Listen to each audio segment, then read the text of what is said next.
Welcome to episode 26 of the GB podcast, or GB cast, whatever you want to call it. And I like the format style. I think this is the way we're going to do it going forward. I'm going to try to put one out every other week if I have a topic or maybe a guest, because I know Tank Engine Jr.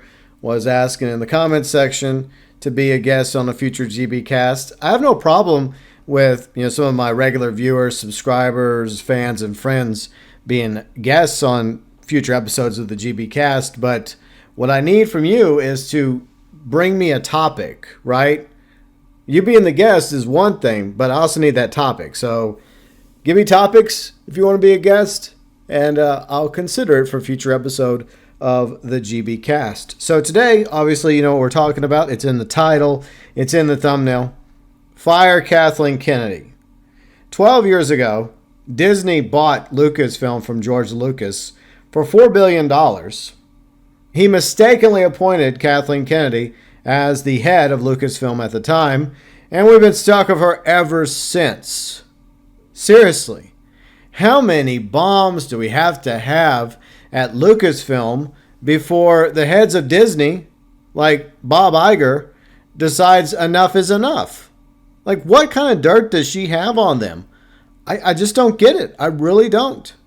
So let's be fair about this, because not everything under the reign of Kathleen Kennedy at Lucasfilm has been bad. So I'm not going to be a complete hater, but she's had some pretty massive L's. So let's talk about the W's first. I'm going to flip the script, and I'm going to ask for your favorite Disney Lucasfilm content below in the comment section.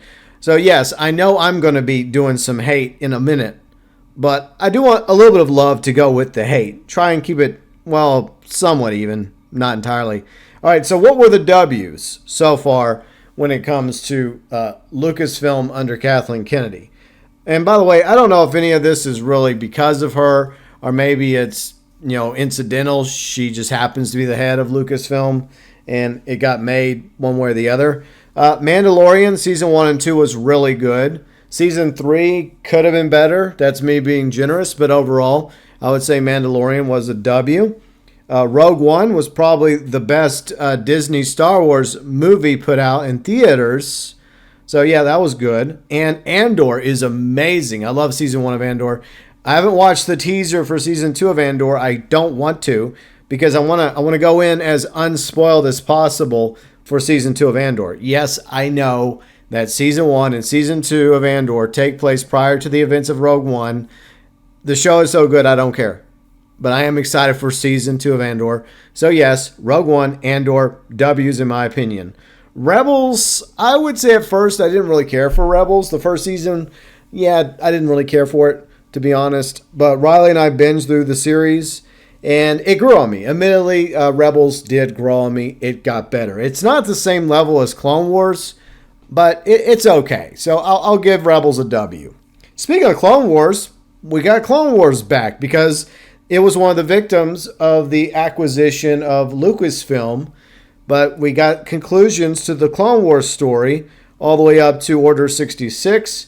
And I thought that for the most part, they did a good job. So props to Dave Filoni and everyone behind Clone Wars. Wonderful. It was nice to have that conclusion for Ahsoka, for Rex, for everyone else involved with the Clone Wars story arc.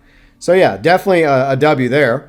Bad Batch. I would say at the end of the day, Bad Batch is a W. First season was pretty good. Second season was mostly filler except for the very end.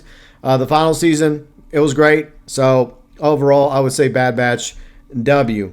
This is one that I'm going to count as a W. I never watched it, but I've heard good things about it. The Star Wars Visions anime series. I heard it's really good. It has nothing to do with the storyline, even though the storyline itself continues to get messed up over and over again. But I hear it's good. Maybe one day I'll get around to watch Visions. So we'll just give it a W by default. There was some mid stuff too. I'll put, I guess, a lot of the books in the mid category. I didn't read any of the books, but I know some of the things that happened in the books. But I heard they were okay, but they were nothing special. The comics, maybe mid. Some of them were in the L. And once again, I didn't really read over the comics either. But sticking with the main stuff, I would say Solo was mid. It probably would have done better at the box office if it hadn't come out a few months after, one of the most infamous Star Wars movies, The Last Jedi. We'll get to that in a minute. But overall, I know there's fans out there of Solo. I felt like it was just like a Han Solo Lando greatest hits, where it was just things they talked about in the movies that they just used. But Emilia Clarke was in it, so that saves Solo in my opinion, and Woody Harrelson also in it. But I'll give Solo a mid rating. It's not completely bad. It's not an L, even though it didn't do as well as the box office. It also had that issue of directors being replaced by Ron Howard. So for the most part, Solo is a mid. Tales of the Jedi, Tales of the Empire, I did do videos about those. And I felt like both had potential to be better. And they clearly had their moments that I enjoyed. But Tales of the Empire, Tales of the Jedi, yeah, I've got to put them both in mid category. And I do have reviews of some of these shows and movies in my Star Wars playlist, FYI, in case you're curious. And I'm not going to talk too much about video games when it comes to Star Wars games, because I did a previous GB cast discussing my favorite Star Wars video games. I think it actually is GB cast 24. I know it doesn't seem like it was that far back number-wise, chronologically, but GB cast 24 was like over a year ago. So if you're curious about my favorite Star Wars video games, check out GB cast 24. All right, so Ahsoka. Look, I like the idea of Rosario Dawson as Ahsoka. I think Rosario Dawson's a great actress. I don't know. I felt like the writing could have been better for her character. And I think most of the acting was okay. There's some things that I took issue with. I also think I did reviews of that. But I don't completely hate Ahsoka, so that's why I'm going to put it in the mid category. And finally, speaking of books and comics, High Republic, I'm going to be generous of High Republic, even though I didn't care for High Republic. I'm more of an Old Republic guy.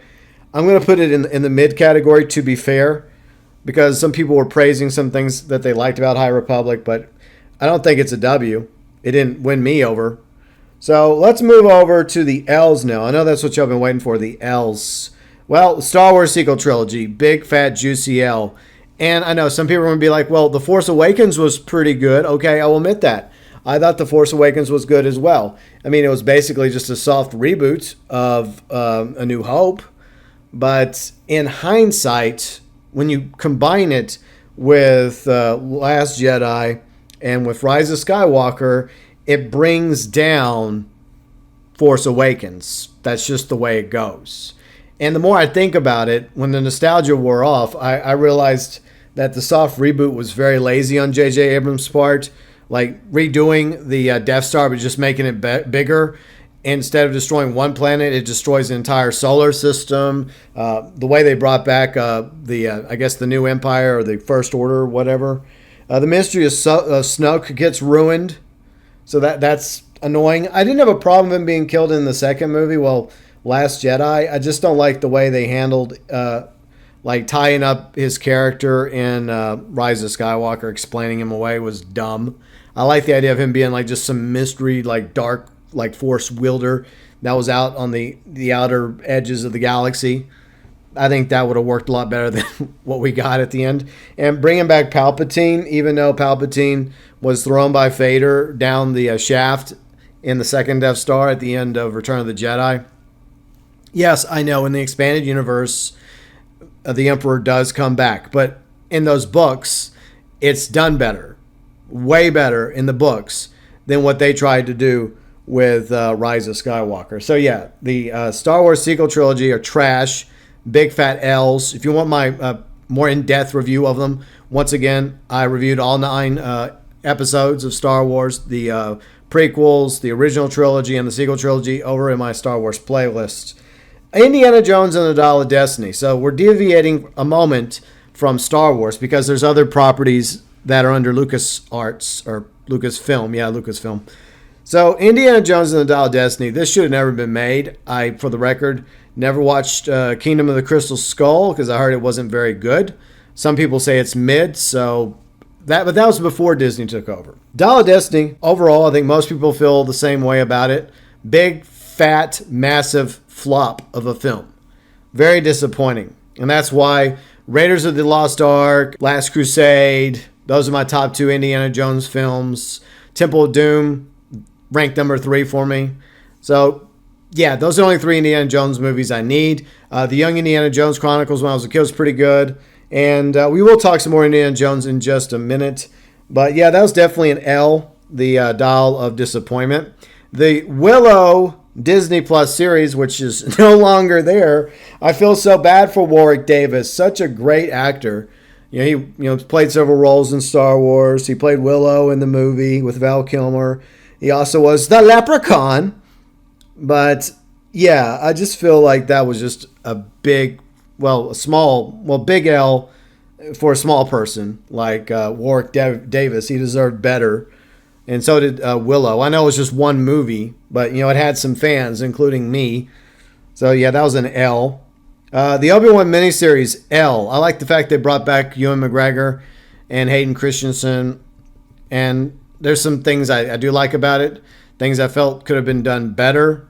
And I'm not going to go any further because I reviewed all 6 parts. So if you want to know my in-depth reviews from all 6 episodes of Obi-Wan, once again, the playlist. But... yeah, Obi-Wan miniseries, L.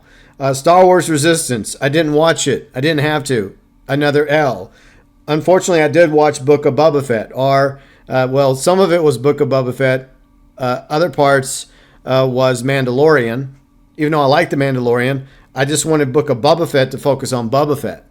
And I wanted him to be way more ruthless. Unfortunately, I don't know what they did to him. They just made him too soft, in my opinion. He just didn't feel like Boba Fett. And I like the fact they brought back Cad Bane, but I felt like Cad Bane deserved better as well. And yes, I did review this too. But yeah, Book of Boba Fett, I look back at it now, despite some moments I enjoyed, it's an L. Acolyte, I didn't watch it. I didn't want to watch it. Like I said, I didn't really care about the High Republic. And it was a massive L too. I know there's some Acolyte fans out there. Good for you. Too bad it had very low ratings and it got canceled. Even though they were teasing Darth Plagueis at the end and what's-her-name encountering Yoda at the end. Like, Yoda wouldn't know about several Jedis being slaughtered. Like, that didn't make sense. I guess the only one that people liked was Smilo Ren.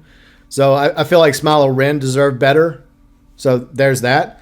And I really wish that we would have some more screen time with Darth Plagueis. I like the fact they actually made him a Mun because he is a Mun in his novel. Like, God, I really wish they would just make that canon already. It's such a good book. But unfortunately, that's not canon. So that's the only thing I could take away from it. Maybe they should do a Dark Plagueis Young Palpatine miniseries. That would be awesome. I wouldn't mind watching it. But not Harvey Weinstein's assistant. Don't have his lackey run that show, please. And hopefully that show becomes a reality if they ever get rid of Kathleen Kennedy, which at this point is probably not going to happen because, yeah, this is the latest bomb, and yet she's still around. How? So, yeah, not only the L's, I would consider the scrap stuff to be L's as well. Because some of them might have ended up being decent, but this is Kathleen Kennedy we're dealing with. Like, she's had such a revolving door when it comes to directors going in and out. It's insane. We had, several untitled Star Wars films. Back when Rian Johnson was all the rage, he was going to make like his own Star Wars trilogy, even though he ended up being a massive disappointment in Last Jedi. And I've said this before, I'll say this again. If I was Kathleen Kennedy, I would have said, Ryan, guess what? Put a ticket in and make her name it gay! Before I send you off to do your own trilogy, you need some redemption. I'm giving you episode 9 because Colin Trevorrow didn't work out with him. And here, instead of bringing back JJ, let Rian Johnson pick up where he left off with those pieces in Last Jedi and try and make it make sense in his own vision for episode 9. But yeah, Rian Johnson trilogy, that never happened. The Rogue Squadron movie never happened with the director from Wonder Woman and Wonder Woman 84. And look, I'm a huge Rogue Squadron fan. I love those games from back in the day. So yeah, I kind of wish we would have got the Rogue Squadron movie. But Taika Waititi, when he was popular, he was going to direct a movie I don't think that's happening anymore, especially after his last Thor movie bombed. Rangers of the New Republic. I was kind of interested in Rangers of the New Republic, and I do think Gina Carano was wronged. I don't think she deserved to be fired, like over something she said on social media. I know some people disagreed with her opinion, but she was using it, citing what happened to the Jews in Germany as a warning for people. She wasn't being anti-Semitic at all, but that was during a time when people were just getting canceled left and right. Fortunately, it's a little bit different now, but unfortunately, Gina Carano, her career was a casualty, and that's not the worst thing that's happened at Lucasfilm. Once again, that would be Kathleen Kennedy, and she's still around. So why didn't she get fired and Gina got fired, even though she was a fan favorite? So yeah, Rangers of the New Republic got scrapped. The Lando series, this got scrapped. I didn't really think there was a need for a Lando series. I think Billy D. Williams has been amazing as Lando. And what Donald Glover, I mean, I'm sorry, Donald, you're not Lando to me. There's only one Lando, and there's only one Han. And the actors that played young Han and young Lando, they tried, but Han is Harrison Ford, and Lando is Billy D. Williams. That's just the way it is. I'm sorry, not sorry. A few other scrap projects, films, Kevin Feige, James Mangold, Josh Trank, never heard of him, Sean Levy, Dumb and Dumber, David Benioff, D.B. Wise, the guys that used to run Game of Thrones. Well, they ran the last season into the ground, and therefore I think they rightfully lost the ability to get their own Star Wars movie. And then this one I'm really torn up about. I mentioned it a moment ago. Colin Trevorrow was supposed to direct episode 9, and I read the first draft of it. I did a video about it, once again in the playlist. I know I'm repeating myself, but I like Duel of the Fates way better as a concept, even in its rough draft form, than what JJ gave us in Rise of Skywalker. So I felt like we were robbed actually a decent episode 9, where Colin Trevorrow and his writers was trying to make episode 7 and 8 work into episode 9 and make it all make sense. Because this was after, sadly, Carrie Fisher passed away. So what Colin wanted to happen in episode 8, and this is before, this is like a year before the movie even came out to theaters, he wanted Leia to be killed off and for Luke not to be killed off, or at the very least, for Luke not to become quote-unquote one with the Force, so that Luke would step in and have a bigger role in episode 9 as a mentor for Rey. And I think that most Star Wars fans agreed with that angle, but guess who shot that down? Oh, I don't know, Kathleen Kennedy. Another reason she deserves to be fired. There's a long list of reasons to fire her, a whole parsec length of reasons. There are future projects. Most of these I don't really care about. The new trilogy, I don't know if it's going to be a combination of the Rey movie, because they're bringing back Daisy Ridley for a new Rey movie, a new Jedi Order movie. But it may have just merged into a new sequel trilogy, like a post-sequel trilogy, episode 10, 11, 12. It's probably not going to happen. So some of these future projects are probably future scrapped projects. I think the guy that's behind it, though, is actually a Star Wars fan. So I feel a bit better about him potentially running this post-sequel trilogy films. And I don't have a problem with Daisy Ridley, okay? It's just the way she was written. It's the way all the actors were written in the sequel trilogy. They were all screwed over. It sucks. I don't blame them. I blame J.J. Abrams. I blame Kathleen Kennedy. I blame the writers that did such a bang-up job, with the somehow Palpatine returned and all that nonsense. I don't blame the actors, because the actors just show up, they put on their outfit, they go to makeup, and then they just perform the lines. So I don't really blame Daisy Ridley. I think Rey could have been so much better. It's unfortunate.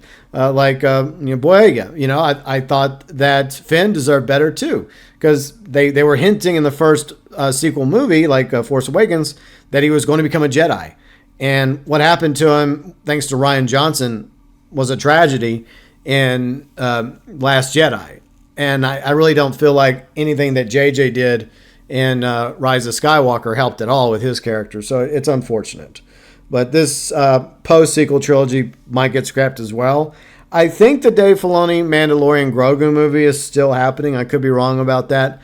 I don't know if I'm really interested in this one, but I guess I hope it turns out to be good. I think they're working on it. Skeleton Crew, this one is actually coming. I think it's coming soon. Don't care. Like, I have just become apathetic when it comes to most of the new Star Wars projects. Like, I didn't bother with Acolyte, and I'm glad I didn't. I watched reviews on it. You know, maybe it's a little confirmation bias, but waste of money. A lot of this stuff is a waste of money. So, Skeleton Crew, don't care. I hope it's good, though. Maybe it will be. I mentioned that I am excited about Andor Season 2. That's a future project I'm actually really excited about. And I will mention a couple of video games at the end that are future projects. One's coming very, very soon. Indiana Jones, The Great Circle. I want to play it. I hope it's good. If it's good, I'm definitely going to Let's Play it on the channel. I'll probably stream it from start to finish because I do love me some Indiana Jones. You know, from Raiders of the Lost Ark, Temple of Doom, and of course Last Crusade. I feel like Great Circle probably has to be better than Dial of Disappointment at the very least. And of course, the third and final Cal Kestis Jedi game by Respawn. I mean, to be fair, I don't know if he's going to be the protagonist. He may not be. I mean, at the very least, I think that you'll have his character in the third game. But either way, I want to play the third and final game in I guess you could say the new Jedi trilogy.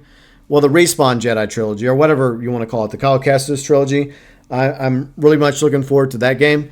But some of you might be aware of the fact that in Fallen Order's playthrough and Jedi Survivor's playthrough, I got a little too salty at times.